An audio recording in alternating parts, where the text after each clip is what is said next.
Susan Glaspell, a short story collection. An introduction. Susan Keating Glaspell was born on the 1st of July, 1876, in Davenport, Iowa. Glaspell, a precocious child, was an active student at Davenport High School. By 18, she was earning a salary at the local newspaper as a journalist, and by 20, she was the author of a weekly society column. At 21, she enrolled for philosophy at Drake University in Des Moines, where she excelled in debate competitions and represented them at the state tournament. After graduation, Glaspell again worked as a reporter, still a rare position for a woman, and assigned to cover the state legislature and murder cases. At 24, after covering the conviction of a woman accused of murdering her abusive husband, Glaspell abruptly resigned and returned to Davenport and a career writing fiction. Her stories were published by periodicals, including Harper's and Munsey's. In 1909, moving to Chicago, she wrote her debut novel, The Glory of the Conquered. It was a bestseller.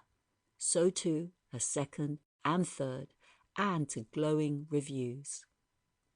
With her husband, Glaspell founded the Provincetown Playhouse for plays that reflected contemporary issues.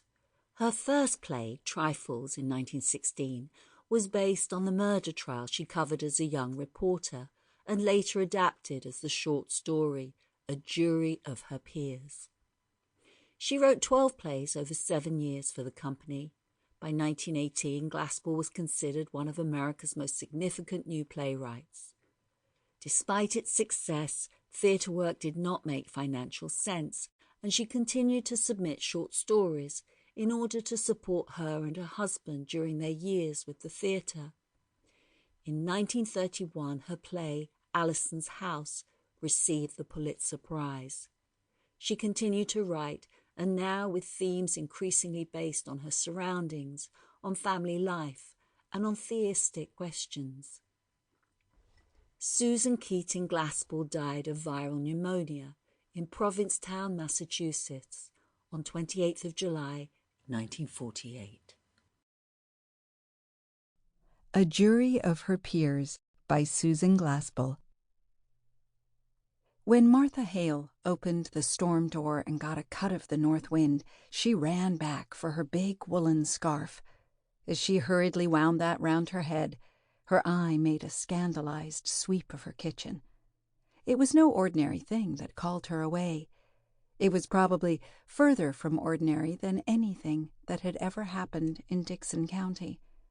But what her eye took in was that her kitchen was in no shape for leaving. Her bread all ready for mixing, half the flour sifted and half unsifted. She hated to see things half done. But she had been at that when the team from town stopped to get Mr. Hale, and then the sheriff came running in to say his wife wished Mrs. Hale would come too, adding with a grin that he guessed she was getting scary and wanted another woman along. So she had dropped everything right where it was. "Martha!" Now came her husband's impatient voice. "Don't keep folks waiting out here in the cold."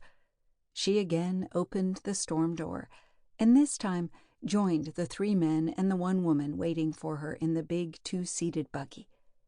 After she had the robes tucked around her, she took another look at the woman who sat beside her on the back seat.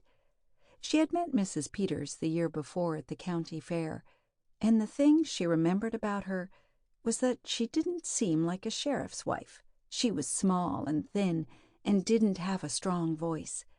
Mrs. Gorman, sheriff's wife before Gorman went out and Peters came in, had a voice that somehow seemed to be backing up the law with every word.